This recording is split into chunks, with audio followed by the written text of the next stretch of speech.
Okay, so now we're going to talk about what most guys do when there's runners on base, or what we commonly refer to it as the stretch. Go from the stretch, go in the stretch position. So with that, is I need to have my foot. I just have to be touching the rubber. I can be on top of the rubber. I can be on front of the rubber, and the way that we enforce this in District 57 is at least half of my foot has to be on the rubber. So I can't go side to side like this. As long as I got half my foot covered with that rubber, I'm good. Okay. So as I'm here. Okay, I'm going to get my sign from my catcher, and I am not in the set position yet, okay, because my hands are not together. So now as the pitcher, since I'm not set, I can kind of do what I want. If I got a guy in first, it's okay for me to turn my shoulders at this point because I'm not set. If I want to check him out, I can do this, okay, and I can turn. So now if I get my sign from my catcher, I come up, and I can stop here, I can stop here, I can stop here. There's all kinds of places I can go. But now that my hands are together, this is now defined as the set position. I've stopped and I've got my hands together in front of me. Okay, so now it's the same as when I was in the windup. From the set position, I've got three things I can do. All right, I can start my pitching motion, deliver to the plate. Okay, now I'm gonna set again. I can legally disengage, which from the stretch, stepping backwards with my pivot foot. So now I've disengaged, now I've become a fielder. I'm no longer a pitcher because I've disengaged the rubber. And my other option again, same as from the windup, is I can turn and throw to a base. Okay, anything else, once I'm set, that should be considered a balk. And that being this, that's not one of my three options, right? So that's a balk. This, that's not one of my three options, so it's a balk. Stepping off this way, that's not one of my three options, so it's a balk. All right, so there's only three things you can do once you're in the set position. So now how do we kind of define set? We hear all the time, you gotta pause, you gotta pause. There are no rules about you have to pause for 1 second, you have to pause for 2 seconds, you have to pause for 3 seconds. We've also heard it defined as a change in direction. Okay, well that's not really true because this is a change in direction, right? But that doesn't necessarily, you have to come set.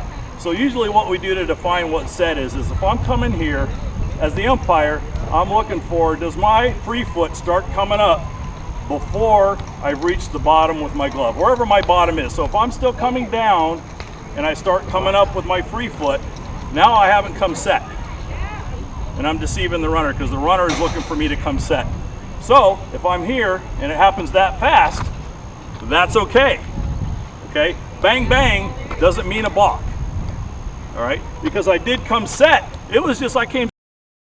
Okay, so it can be a fast set. There's no rule again about 1 second or 2 seconds. Again, if you look for if the free leg starts to come up as before I'm stopped with my glove coming down, then you didn't come set, and that's a pretty good safe indication that the guy did not come set. Okay, all right. So a couple of things when I do come set.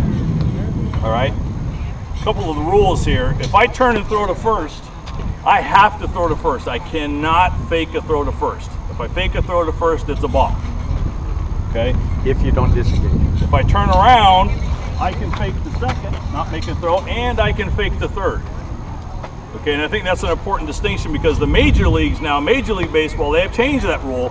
They cannot fake the third, but Little League Baseball has not changed that rule yet. Okay, so I can fake a throw to third and turn, and maybe that first and third situation that we see guys do a lot. Okay.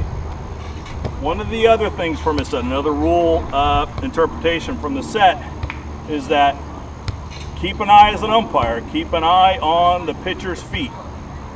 Was he on the rubber when he turned to throw? Or did he step off backwards and turn to throw? And it's an important distinction because, as I mentioned, if I step off, I'm now a fielder.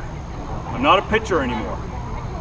So now awards come into play. If I turn around from here as a pitcher and launch it over the fence, it's a one-base award because the throw came from a pitcher. If I step off and turn and throw it all the way over the fence, now it's 2 bases because the throw came from a fielder and not a pitcher. So as an umpire, you need to know the status of your pitcher. Was he on the rubber? when he made the throw, or did he step off before he made the throw? It's very, very important. Okay? All right, cut again. Common occurrence, what might happen is that the pitcher is going to come up here because he's got guys on base, and everybody in the world is going to be yelling at him to go from the stretch, go from the stretch, go from the stretch. So right away, all he does is he steps down like this to go from the stretch. And remember, once I'm set, right, that's not one of my three options. My three options are pitching, right, legally disengage, or turn a throw to a base. Just coming right down here and standing like that, that's not one of my three options. So we've got a balk. And that happens quite a bit, especially at the younger levels. The other thing that happens quite a bit is what we call the double set, okay, where sometimes guys will come up and they're like this, and technically, again, you're already in the set position. I'm in front, my hands are together, I'm on the rubber, and my feet are in front. I get the sign now from the catcher, and I come up.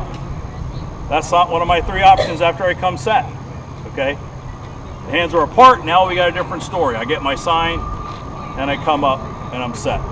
Okay, so if you get that double setter, once I'm here, I do this again, that's a double set, come and set again, we can't do that, and we've got a balk, okay? Another balk that happens every once in a while is as a player's coming up, they might drop the ball. So if I'm on the rubber and I come up and I drop the ball, okay, a couple things we want to look for. So now that's a balk, but if for some reason I'm crazy enough in my stretch motion that somehow, after I dropped it, the ball got past the foul line, it's not a balk, it's a ball. It's kind of like I pitched the ball. It's the worst pitch I've ever seen, but it's a ball because it passed the foul line. Okay? All right, now I'm not left-handed, but I'm going to just try to explain to you some different unique things that you might see with a left-hander, because the left-hander definitely has a little bit of an advantage with the guy at first because he can see the runner right in front of him. Okay? So a couple things to keep an eye on, and it can be difficult in a two-umpire system, but the basic thing is that the lefty, obviously the pivot foot and the free foot switch. So now my left or my right foot becomes my free foot, and my left foot's now my pivot foot.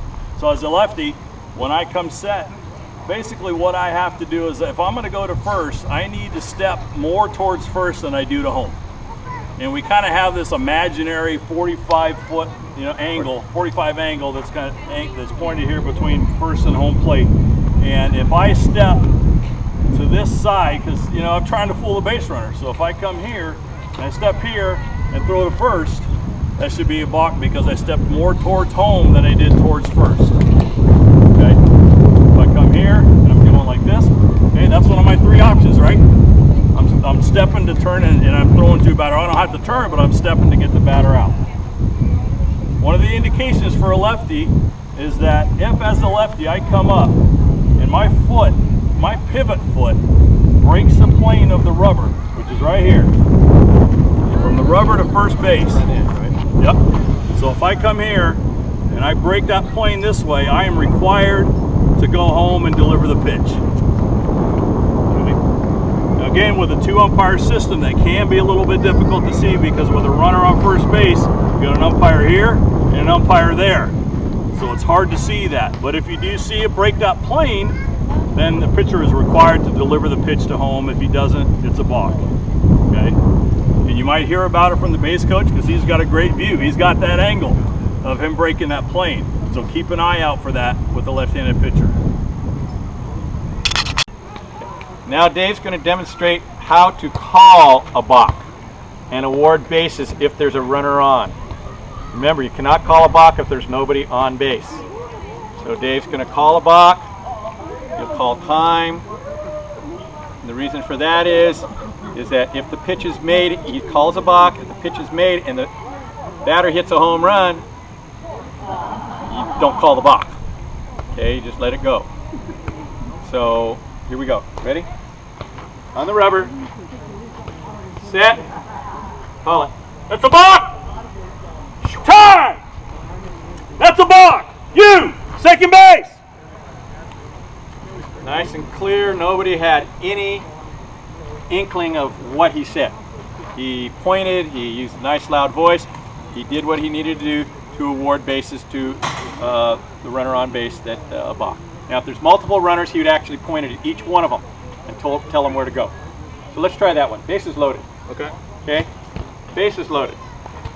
And as a higher advanced umpire, the field umpire would echo his call. We're not going to do that in this case. Okay? On the rubber. Set. Call it. That's a balk. Time. That's a balk. You score. You third base. You second base. That's how you call a balk. No doubt about it.